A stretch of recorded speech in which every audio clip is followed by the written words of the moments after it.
السلام عليكم ورحمة الله وبركاته. إن الحمد لله الذي جعل الشمس والقمر بحسبان والنجم والشجر يسجدان وفضل زمانا على زمان كما فضل مكانا على مكان وإنسانا على إنسان ونشهد أن لا إله إلا الله وحده لا شريك له ونشهد أن سيدنا وسندنا وحبيبنا وطبيب قلوبنا ومولانا محمدا عبده ورسوله صلى الله تعالى عليه وعلى آله وأصحابه وبارك وسلم تسليما كثيرا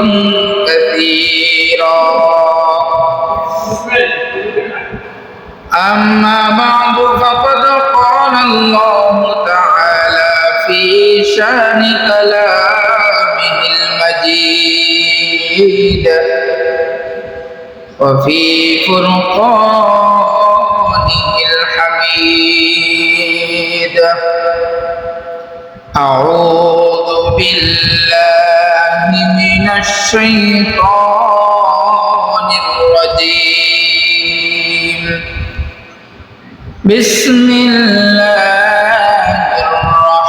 الرحمن الرحيم يا أيها الذين آمنوا اتقوا الله يا أيها الذين آمنوا اتقوا الله حق تقاته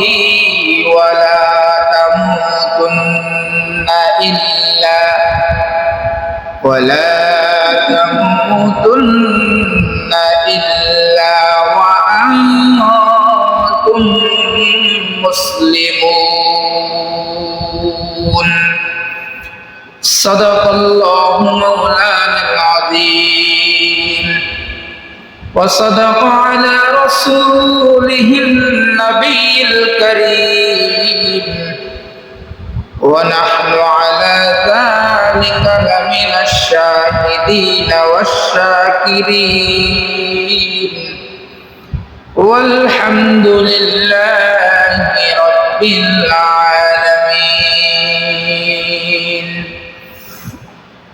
সকলে একবার আমার সাথে দরুদ ইব্রাহিম পড়ি اللهم صل على محمد وعلى آل محمد كما صليت على إبراهيم وعلى آل إبراهيم إنك حميد مجيد اللهم بارك على محمد وعلى آل محمد كما باركت على إبراهيم وعلى آل إبراهيم إنك حميد مجيد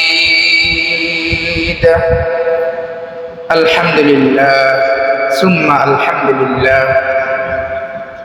ভালো আছেন আপনারা সবাই আলহামদুলিল্লাহ সুস্থতা দেওয়ার মালিক মহান আল্লাহ রব্বুল আলামিন সুস্থতার সাথে পবিত্র জুমার দিনে জুমার নামাজ আদায় করার উদ্দেশ্যে দুনিয়াবী সকল হাজাত থেকে জরুরত থেকে ফারেক করে আল্লাহ তাআলা আমাদেরকে মসজিদের প্রথম সারিতে আগে আগে আসার এবং বসার মতো তৌফিক দান করেছেন। এজন্য আল্লাহ তাআলার কাছে আমরা সকলে একবার জবান খুলে ঈমানের আওয়াজ দিয়ে কালিমাতুশ শুকর আদায় করছি, আলহামদুলিল্লাহ। আল্লাহ তাআলার নিয়ামতের শুকরিয়া আদায় করলে নিয়ামত বাড়িয়ে দেন কে? আল্লাহ তাআলা। এ ব্যাপারে আল্লাহ তাআলার ওয়াদা আছে। আল্লাহ তাআলা বলেন, লাইন শাকারতুম লাযীদান্নাকুম ওয়া লাইন কাফারতুম ইন্না আযাবী লাশাদীদ। আল্লাহ তাআলা বলেন, বান্দা তুমি যখন আমি আল্লাহ তাআলার নিয়ামতগুলো উপভোগ করে আমি আল্লাহ তাআলার জন্য শুকরিয়া জ্ঞাপন করো, আমি আল্লাহ তাআলা তোমার উপরে এতটাই সন্তুষ্ট হই, আমি আল্লাহ তাআলা তোমার নিয়ামতের শুকরিয়া আদায় করার কারণে তোমার জন্য আরো নিয়ামতকে বাড়িয়ে দেই। সুবহানাল্লাহ। তাহলে আল্লাহ তাআলার নিয়ামত শুকরিয়া জ্ঞাপন করলে নিয়ামত বাড়িয়ে দেন কে? আল্লাহ তাআলা। নিয়ামত বাড়িয়ে দেওয়ার ক্ষমতা রাখেনও আল্লাহ তাআলা। আল্লাহ তাআলা ছাড়া নিয়ামত কেউ দিতেও পারে না, বাড়াইতেও পারেন। দিতেও পারেন যিনি, কমাইতেও পারেন তিনি। তিনি কে? আল্লাহ তাআলা। এই জন্য শুকরিয়া জ্ঞাপন করবো কার? জবানটাকে খুলে বলেন, শুকরিয়া জ্ঞাপন করবো কার? আল্লাহ তাআলার শুকরিয়া জ্ঞাপন করতে অন্তর থেকে করতে হবে। অন্তর থেকে। কিসের থেকে?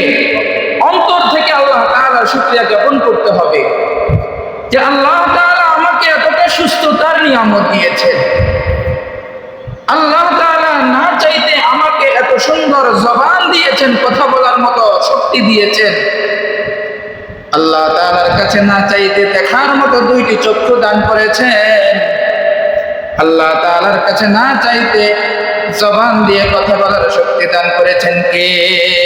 আল্লাহ তাআলা। সব কিছু দেওয়ার মালিক কে? আল্লাহ তাআলা।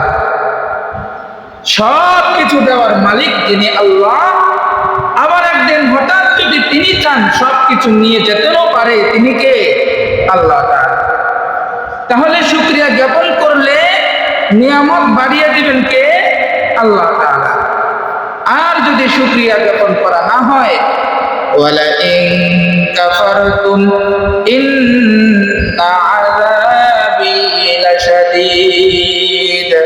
আল্লাহ তাআলা বলেন, বান্দা তুমি যদি আমার সাথে নাফরমানি করো, ওয়ালা ইন কাফারতুম, তুমি যদি আমার সাথে কুফরি করো, নাফরমানি করো, আমি আল্লাহ তোমাকে দুনিয়ার বুকে অফুরন্ত নিয়ামত দিলাম, কিন্তু আমার সাথে তুমি নাফরমানি করলা, তুমি মনে মনে করিও আমি আল্লাহ তাআলা যদি চাই তোমার থেকে সব নিয়ামতগুলো ছিনিয়ে নিতে পারি। পারেন কি পারেন না? আল্লাহ তাআলা বলেন, আমি তোমার থেকে সব নিয়ামতগুলো ছিনিয়ে নিতে পারি। শুধু তাই নয়, আমি আল্লাহ তাআলা তোমাকে ভয়াবহ শাস্তির ব্যবস্থা করে রাখতে পারি। বলেন না নাউযুবিল্লাহ।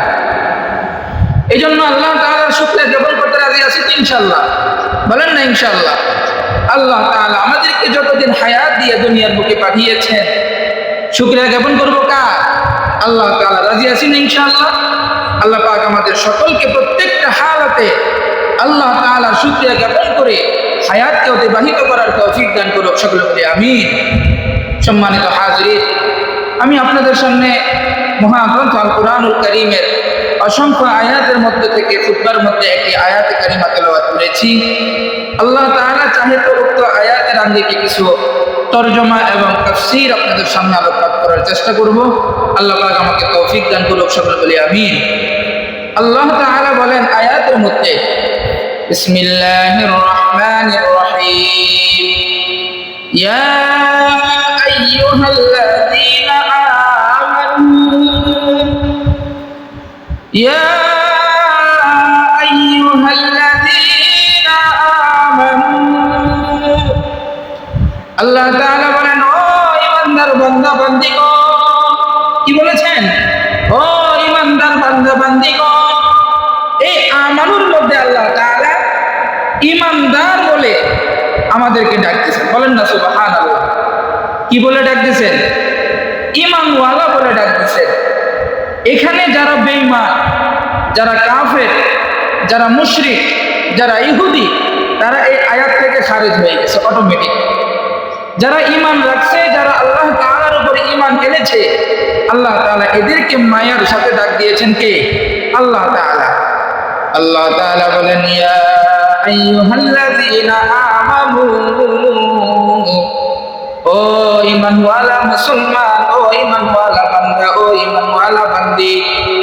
আল্লাহ তাআলা এই ঈমানওয়ালা বান্দা বলে বান্দা উদ্দেশ্য, বান্দিও উদ্দেশ্য। ঈমানওয়ালা বলে পুরুষ উদ্দেশ্য, মহিলা উদ্দেশ্য। যত মানুষ আল্লাহ তাআলাকে ঈমান এনেছে, আল্লাহ তাআলা সবাইকে ডাক দিচ্ছে, ইয়া আইয়ুহাল্লাযীনা আমানু ইত্তাকুল্লাহ। ও ঈমানওয়ালা মুসলমান, ও ঈমানওয়ালা পুরুষ, ও ঈমানওয়ালা মহিলা, আল্লাহ তাআলা সবাইকে ডাক দিয়ে বলছেন, তোমরা যারা আমার উপরে ঈমান এনেছো, তোমাদেরকে একটি আদেশ করতেছি, আমি আল্লাহ তাআলাকে তোমরা ভয় করো। কাকে ভয় করার কথা বলছেন আল্লাহ তাআলা? বলেন না, জবানটা খুলেন, কাকে ভয় করার কথা বলছেন? আল্লাহ তাআলা। আল্লাহ তাআলা বলতেছেন, ইত্তাকুল্লাহ, ইত্তাকুল্লাহ। ও ঈমানওয়ালা মুসলমান, তোমরা যদি ভয় করতেই হয়, তাহলে আমি আল্লাহ তাআলাকে ভয় করো। আদেশটা কার? আল্লাহ তাআলা। তাহলে ভয় করলে কাকে ভয় করতে হবে? আল্লাহ তাআলাকে ভয় করতে হবে। আল্লাহ রাব্বুল আলামিন এই যে একটা শব্দ ইত্তাকুল্লাহ, ইত্তাকুল্লাহ, এই শব্দটা কোরআনের এক দুই জায়গায় নয়, বরং অসংখ্য জায়গায়, অসংখ্য জায়গায় তাফসীরের মধ্যে আসছে, প্রায় 183 জায়গায় আল্লাহ তাআলা আদেশ করেছেন। বলেন না সুবহানাল্লাহ। কত জায়গায়? 183 জায়গায় আল্লাহ তাআলা এই একটি আদেশই করেছেন, ও ঈমানওয়ালা মুসলমান, তোমরা আমি আল্লাহ তাআলাকে ভয় করো। কাকে ভয় করতে হবে? আল্লাহ তাআলাকে ভয় করতে হবে। শুধু ভয় করলেই হবে না, কেমন ভয়? আল্লাহ তাআলা এবার বলেন, হাক্কা তুকাতিহি, আমি আল্লাহ তাআলাকে ভয় করবা, ভয় করার মতো। কিসের মতো? ভয় করার মতো ভয় করতে হবে। আল্লাহ তাআলাকে কিসের মতো ভয় করতে হবে? ভয় করার মতো ভয় করতে হবে। এখন আমরা যদি কাউকে প্রশ্ন করি, ভাই আপনি কি মুসলমান? বলবে, হ্যাঁ আমি তো মুসলমান। ভাই আপনি কি আল্লাহ তাআলাকে ভয় করেন? হ্যাঁ আমি আল্লাহ তাআলাকে ভয় করি। এবারে যদি বলি, ভাই আপনি কি 5 ওয়াক্ত নামাজ পড়েন? বলবে যে না, পারি না। ভাই আপনি কি মিথ্যা ছাড়তে পারছেন? না, পারছি না। ভাই আপনি কি অসৎ পথ থেকে পুরোপুরি ফিরে আসতে পারছেন? না, পারছি না। যদি এমন হয় উত্তর, আমি আল্লাহ তাআলাকে ভয় করি কিন্তু 5 ওয়াক্ত নামাজ পড়ছি না, আমি আল্লাহ তাআলাকে ভয় করি কিন্তু জবানটাকে মিথ্যা থেকে বিরত রাখতে পারছি না, আমি আল্লাহ তাআলাকে ভয় করি কিন্তু অসৎ পথ থেকে আমি ফিরে আসতে পারতেছি না, এটার নাম হাক্কা তুকাতিহি না, বরং হাক্কা তুকাতিহির অর্থ হলো আল্লাহকে এমন ভাবে ভয় করা যে আল্লাহ যে কাজের উপর অসন্তুষ্ট সেই কাজ থেকে পরিপূর্ণভাবে ফিরে আসতে হবে। বুঝে আসছে কথাগুলো? আল্লাহ তাআলা যে কাজগুলোকে অপছন্দনীয় করে, আল্লাহ তাআলা যে কাজগুলোকে নিষেধ করেছেন, আল্লাহ তাআলা যে কাজের জন্য রাগান্বিত হন, এমন কাজ থেকে পরিপূর্ণরূপে ফিরে আসার নামই হলো আল্লাহ তাআলাকে পরিপূর্ণ ভয় করা। এই ক্ষেত্রে আমরা যদি বলি অনেক মুসলমান আল্লাহ তাআলাকে ভয় পরিপূর্ণভাবে করতে পারছি না, অথচ আল্লাহ তাআলা কোরআনের মধ্যে বলেছেন, ইয়া আইয়ুহাল্লাযীনা আমানুত্তাকুল্লাহ, ও ঈমানওয়ালা মুসলমান তোমরা আমি আল্লাহ তাআলাকে ভয় করো। কেমন ভয়? হাক্কা তুকাতিহি, ভয় করার মতো ভয় করো। যেমন ভয় করলে তুমি 5 ওয়াক্ত নামাজ আদায় করতে পারবে, যেমন ভয় করলে তুমি মিথ্যা থেকে বাঁচতে পারবে, যেমন ভয় করলে তুমি অসৎ কাজ থেকে পরিপূর্ণভাবে ফিরে আসতে পারবে, এমন ভাবে ভয় করো। বুঝে আসছেন কথাগুলো? এমন ভাবে ভয় করতে হবে যেইভাবে ভয় করলে নামাজের সময় অন্য কাজে লিপ্ত থাকা যাবে না। যদি কলবের মধ্যে আল্লাহ তাআলার ভয় থাকে তাহলে একজন মুসলমান ফজরের সময় নিদ্রায় থাকতে পারবে না। যদি কলবের মধ্যে আল্লাহ তাআলার ভয়ের মতো ভয় থাকে, ওই ব্যক্তি কখনো চাইলেও জবান দিয়ে মিথ্যা বলতে পারবে না। যদি কলবের মধ্যে আল্লাহ তাআলার পরিপূর্ণ ভয় থাকে, ওই ব্যক্তির হাত পা কখনো অন্যায় কাজে ব্যয় হবে না। কথা বলেন ঠিক কিনা? এই জন্য আল্লাহ তাআলাকে হাক্কা তুকাতিহি, ভয়ের মতো ভয় করতে হবে। এরপরে আল্লাহ তাআলা বলেন, ওয়ালা তামুতুন্না ইল্লা ওয়া আনতুম মুসলিমুন। ও দুনিয়ার গোলাম, তোমাদের সকলকেই একদিন মৃত্যুবরণ করতে হবে। মৃত্যুর স্বাদ আমাদের সকলকেই একদিন কি করতে হবে? গ্রহণ করতেই হবে। আল্লাহ তাআলা বলেন, তুমি ততক্ষণ পর্যন্ত মৃত্যুবরণ করিও না যতক্ষণ তুমি ঈমানওয়ালা মুসলমান হতে পারবে না। ওয়ালা তামুতুন্না ইল্লা ওয়া আনতুম মুসলিমুন। ও দুনিয়ার গোলাম, যতক্ষণ তুমি আমি আল্লাহ তাআলার কাছে ঈমানওয়ালা পাক্কা সচ্চা মুসলমান হতে না পারবে, ততক্ষণ আমি আল্লাহ তাআলার কাছে মৃত্যুবরণ করে প্রত্যাবর্তন করিও না। এই আদেশটা আল্লাহ তাআলা। এতটুকু তরজমা যদি আমাদের বুঝে আসে, বলেন এক নম্বরে আল্লাহ তাআলা আদেশ করেছেন ইত্তাকুল্লাহ। কিসের কথা? আল্লাহ তাআলাকে ভয় করার কথা বলছেন। কাকে ভয় করার কথা? জবানটাকে খুলেন, কাকে ভয় করার কথা? এক আল্লাহ তাআলাকে ভয় করার কথা বলছেন। কেমন ভয়? হাক্কা তুকাতিহি, ভয় করার মতো ভয় করার কথা বলছেন। আমি ভয় করলাম আল্লাহকে, আবার নামাজও পড়লাম না, এটা হাক্কা তুকাতিহির ভয়ের মধ্যে পড়ে না। আমি ভয় করলাম আল্লাহকে, কিন্তু সুদ ঘুষ অসৎ পথ থেকে ফিরে আসতে পারলাম না, এটার নাম হাক্কা তুকাতিহির মধ্যে পড়ে না। এই জন্য আল্লাহ তাআলাকে ভয় করলে হাক্কা তুকাতিহির মতো ভয় করতে হবে। পারা যাবে তো ইনশাআল্লাহ? এরপরে আল্লাহ তাআলা কি বলেছেন?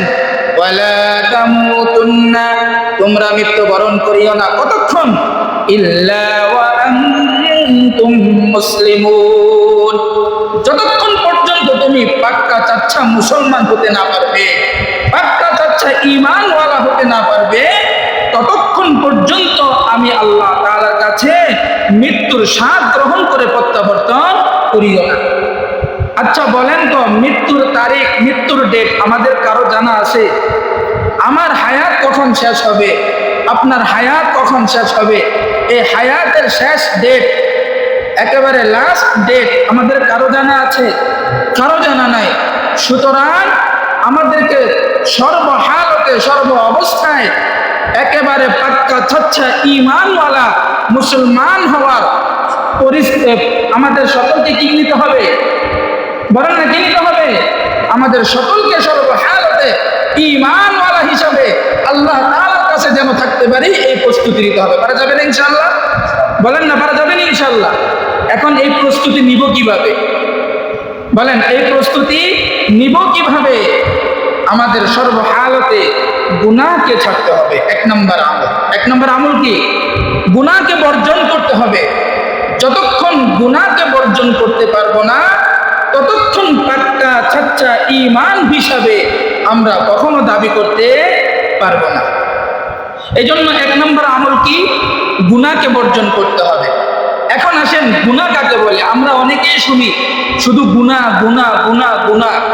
গুনাহ কাকে বলে এটাও বুঝার বিষয়। গুনাহ কাকে বলে এটাও কিসের বিষয়? বুঝার বিষয়। এক কথাই যদি বুঝানোর চেষ্টা করি, গুনাহ বলা হয় ওই কাজকে, গুনাহ বলা হয় ওই আমলকে যে কাজ যে আমল করলে আল্লাহ তাআলা অসন্তুষ্ট হয়, ওই কাজের নামই হলো গুনাহ। এটা এক কথাই উত্তর। বুঝাইতে পারছি? যে কাজ করলে, যেই পথে চললে, যে আমল করলে আল্লাহ তাআলা অসন্তুষ্ট হয়, ওই কাজের নামই কি? গুনাহ। বলেন ওই কাজের নাম কি? গুনাহ। আর যেই কাজ করলে আল্লাহ তাআলা সন্তুষ্ট হয়, আল্লাহ তাআলা খুশি হয়, ওই কাজের নাম হলো নেক আমল। ওই কাজের নাম কি? নেক আমল। এটা হলো এক কথাই উত্তর। তাহলে আমরা এক কথায় উত্তর কি পাইলাম? যেই কাজ করলে আল্লাহ তাআলা অসন্তুষ্ট হয়, যেই কাজ করলে আল্লাহ তাআলা রাগান্বিত হয়, এমন কাজ করার নাম কি? বলেন এমন কাজ করার নাম কি? গুনাহ। গুনাহ যতক্ষণ করব, পাক্কা চাচ্চা মুসলমান ততক্ষণ হতে পারবো না। গুনাহ না করার অন্যতম একটা পদ্ধতি হলো ওয়াত্তাকুল্লাহ, আল্লাহর ভয় অন্তরে থাকা। আমার এক উস্তাদ বলতেন, যতক্ষণ আল্লাহর ভয় অন্তরে থাকবে ততক্ষণ গুনাহ থেকে বাঁচাটা সহজ হবে। কথা বুঝাইতে পারছি? যতক্ষণ আল্লাহ তাআলার ভয় অন্তরে থাকবে ততক্ষণ গুনাহ থেকে বাঁচাটা কি হবে? সহজ হবে। আল্লাহর ভয় যদি অন্তরে না থাকে, গুনাহ থেকে বাঁচাটা সহজ হবে না। একটা উদাহরণ দিই। আল্লাহ তাআলা আমাদেরকে সব সময় দেখেন। বলেন দেখেন কি দেখেন না? ইন্নাল্লাহা সামিউন বাসীর। আল্লাহ তাআলা আমাদেরকে, আমরা যা কিছু করি সব কিছু দেখেন এবং শুনেন। সব কিছু দেখেন এবং কি করেন? শুনেন। অবশ্যই অবশ্যই ইন্নাল্লাহ, অবশ্যই অবশ্যই আল্লাহ তাআলা আমাদেরকে সামিউন বাসীর দেখেন এবং আমরা যা বলি তা কি করেন? শুনেন। এই আয়াতের উপর বিশ্বাস আমাদের আছে না নাই? কথা বলেন আছে না নাই? তাহলে বোঝা গেল আল্লাহ তাআলা আমাদের সর্বহালত, সর্ব অবস্থায়, দিবালোকের আলোতে, অন্ধকারে, আকাশের উপরে, নিচে, জমিনের যত জায়গায় যা কিছুই করি না কেন সব কিছু যিনি দেখেন তিনি কে? কথা বলেন সব কিছু যিনি দেখেন তিনি কে? আল্লাহ তাআলা। তো আল্লাহ তাআলা বলেন আমি তোমাকে সর্বহালতেই দেখি। এই কথাটা যদি অন্তরে ঢুকাইতে পারো বান্দা, তাহলে তুমি আমাকে ভয় করাটা সহজ হবে। আমাকে ভয় করাটা কি হবে? সহজ হবে। কিভাবে? আরেকটু সহজভাবে বলি। সন্তান যখন জানবে যে বাবা আমাকে সব সময় দেখে, হয় কখনো সামনাসামনি দেখে, অথবা কখনো বাবা আমার বন্ধু বান্ধবের থেকে আমার হালত জিজ্ঞাসা করে, অথবা আমি কোথায় যাচ্ছি, কি করছি, আমার সব কিছুর তদারকি আমার বাবা করে। বলেন তো এই সন্তান অন্যায় করাটা সহজ না কঠিন? কথা বলেন এই সন্তানের জন্য অন্যায় করাটা সহজ হবে না কঠিন হবে? কেন কঠিন হবে? সন্তান জানে যে আমার সর্ব অবস্থা আমার বাবা পর্যবেক্ষণ করতেছে। কথা বুঝে আসতেছেনি?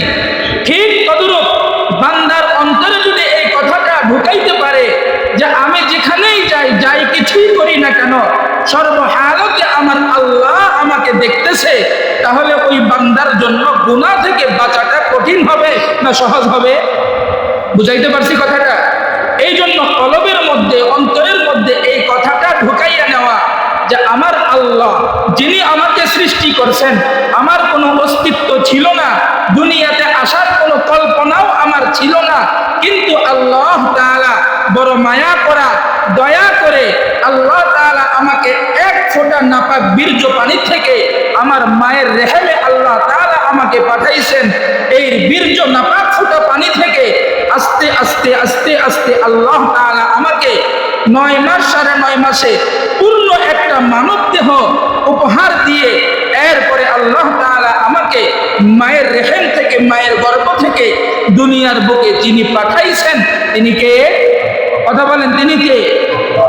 তাইলে মায়ের রেহেমের ভিতরে যেখানে আর কেউ দেখতে পারে না, স্বয়ং মা নিজেও দেখতে পারে না, বাবাও দেখতে পারে না, পৃথিবীর কেউ দেখতে পারে না, যেখানে সেখানেও যিনি দেখেন তিনি কে? কথা বলেন না, তিনি কে?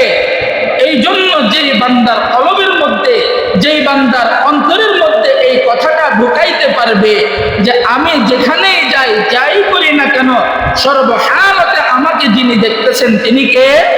আল্লাহ তাআলা। তাহলে ওই বান্দার জন্য গুনাহ ছাড়াটা কি হবে? বলেন না, কি হবে? সহজ হবে।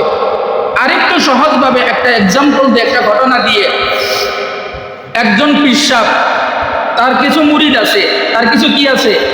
মুরিদ আছে। এই মুরিদের মধ্য থেকে দুইজন মুরিদ একসাথে পীর সাহেবের কাছে বায়াত গ্রহণ করছে। একসাথে কি করছে? বায়াত গ্রহণ করছে, মানে পীর সাহেবের কাছে সর্বহালতে থাকে। এবার পীর সাহেব সকল মুরিদদেরকে সোহবত দেন না, সকল মুরিদদেরকে কি দেন না? এজাজত দেন না, মানে পীর সাহেব হওয়ার মতো এজাজত, সোহবত এটা সবাইকে দেন না।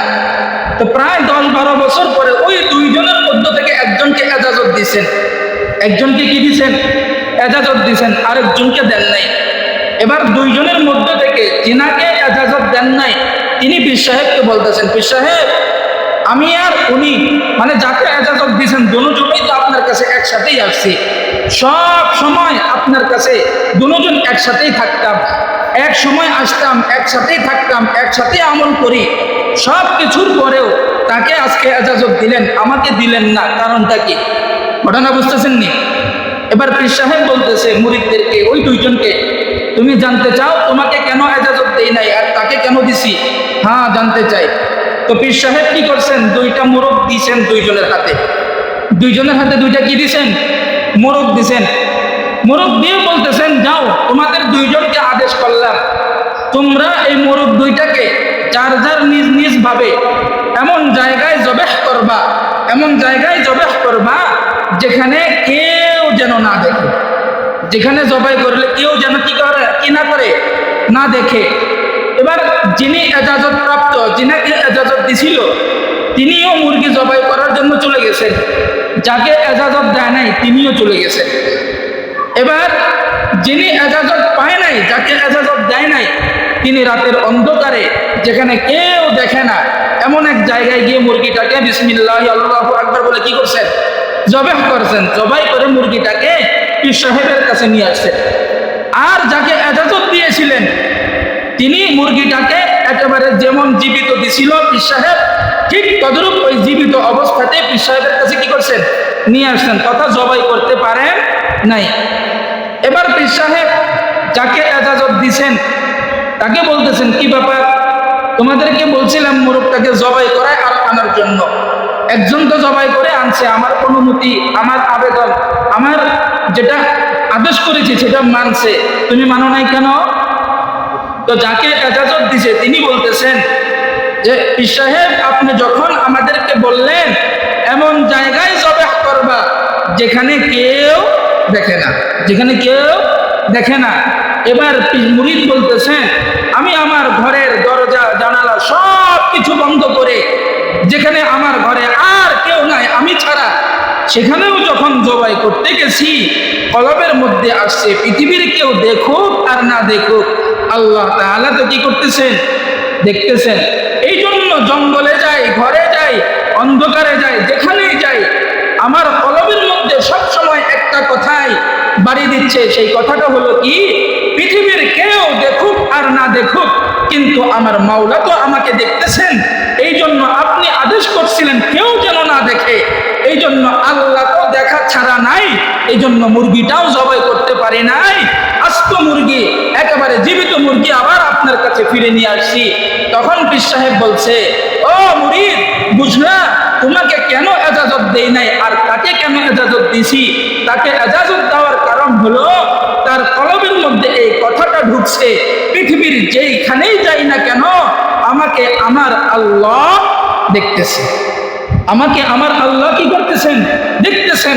এই জন্য মুহতারাম হাজিরিন, আমরাও যদি আমাদের কলবের মধ্যে এই কথাটা ঢুকাইতে পারি, যেখানেই যাই না কেন আমাকে আমার আল্লাহ কি করতেছেন? বলেন না, কি করতেছেন? দেখতেছেন। এই ভয়, এই কথা, এটা যদি আমাদের কলবের মধ্যে ঢুকাইতে পারি তাহলে গুনাহ ছাড়াটা কঠিন না সহজ? কথা বলেন, কঠিন হবে না সহজ হবে? এই জন্য মুত্তাকি হওয়ার জন্য এক নাম্বার যে আমল সেটা হলো গুনাহকে বর্জন করতে হবে। গুনাহ বর্জন করার অন্যতম একটা মাধ্যম হলো কলবের মধ্যে এই কথাটা ঢুকাইয়া নেওয়া, আমি যেখানে যে অবস্থায় যাই করি না কেন সর্বহালতে আমাকে যিনি দেখেন তিনি কে? কথা বলেন, আমাকে যিনি দেখেন তিনি কে? এই কথাটা কলবের মধ্যে আজকে থেকে ঢুকাইতে পারবেন তো ইনশাল্লাহ? একটু গুনাহ যখন হয়ে যাবে, গুনার কাজ যখন হয়ে যাবে বা হওয়া হওয়া ভাব মনে হবে, তখনই মনে মনে ভাববেন আমার আল্লাহ তো আমাকে দেখতেছে। দুনিয়ার কেউ দেখুক আর না দেখুক, কে দেখতেছেন? আল্লাহ দেখতেছেন।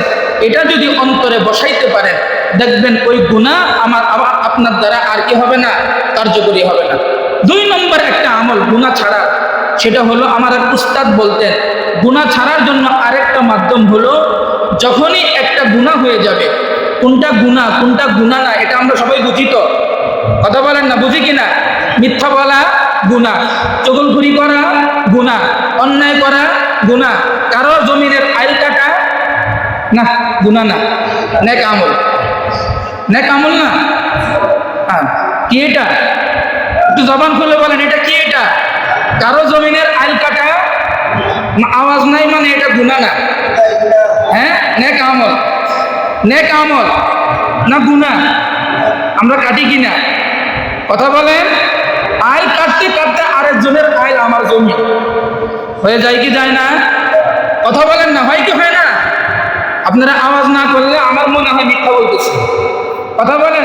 আইল কাটতে কাটতে আরেকজনের আইল কাটতে কাটতে তার আইল আমার জমিন হয়ে যায়, এমন হয় কি হয় না? তাহলে এটা গুনাহ কি গুনাহ না? কথা বলেন, গুনাহ কি গুনাহ না? গুনাহ। এই গুনাহ থেকে বেঁচে থাকার জন্য অন্যতম আরেকটা মাধ্যম হলো যখনই একটা গুনাহ হয়ে যাবে তখনই সাথে সাথে নিয়ত করবেন একটা গুনার জন্য 2 রাকাত সালাতুল হাজত আদায় করবেন। পারা যাবে না? একটা গুনার জন্য কয় রাকাত সালাতুল হাজত? নফল নামাজ, নফল নামাজ কয় রাকাত? কথা বলেন, কয় রাকাত? মনে মনে বলতেছেন 5 ওয়াক্ত ফরজই তো পড়ি না। হ্যাঁ, ফরজই তো পড়ি না, আবার নফলও। হ্যাঁ, এমন মুসলমান আছে না নেই? যদি আপনার অন্তরে এই কথাটা ঢুকাইতে পারেন যে আমার যদি আজকে একটা, সকাল থেকে চিন্তা করবেন আমার দ্বারা যদি আজকে একটা গুনাহ হয়ে যায়, প্রতিটা গুনার প্রতিফল হিসাবে, কাফারা হিসাবে আমি 2 রাকাত করে নফল নামাজ পড়ব, এই প্রতিজ্ঞা যদি সকালে করেন আর সকাল থেকে সন্ধ্যা পর্যন্ত যদি আপনি আপনার গুনাহগুলো গণেন আর সন্ধ্যাবেলায় যদি প্রতি গুনার জন্য 2 রাকাত করে নফল নামাজ পড়েন, বলেন ওই ব্যক্তির জন্য আগামী 10 দিন পরে গুনাহ ছাড়াটা কঠিন থাকবে না সহজ হবে? কথা বলেন না, কঠিন হবে না সহজ হবে? এই জন্য আমার উস্তাদ বলতেন যে গুনাহ ছাড়ার জন্য আরেকটা প্রতিজ্ঞা হলো ইন্নাস সালাতা তানহা আনিল ফাহশাই ওয়াল মুনকার। আল্লাহ তাআলা বলেছেন তুমি যদি গুনাহ থেকে বাঁচতে চাও অবশ্যই তোমাকে নামাজ আদায় করতে হবে। এই জন্য মুরব্বিয়ানে কেরামরা বান্দাদেরকে, আল্লাহ তাআলার গোলামদেরকে এই আদেশ করতেন, এই সবক দিতেন গুনাহ থেকে বাঁচার অন্যতম মাধ্যম হলো নামাজ আদায় করা। অন্যতম মাধ্যম কি? নামাজ আদায় করা। পারা যাবে তো ইনশাল্লাহ? প্রতিজ্ঞা করেন, দেখবেন ইনশাল্লাহ পারা যাবে। ইনশাল্লাহ বলেন না? আল্লাহ তাআলা সবাইকে তৌফিক দান করুক, সকলে বলি আমিন। ওয়া আখিরু দাওয়ানা আলহামদুলিল্লাহি রাব্বিল আলামিন।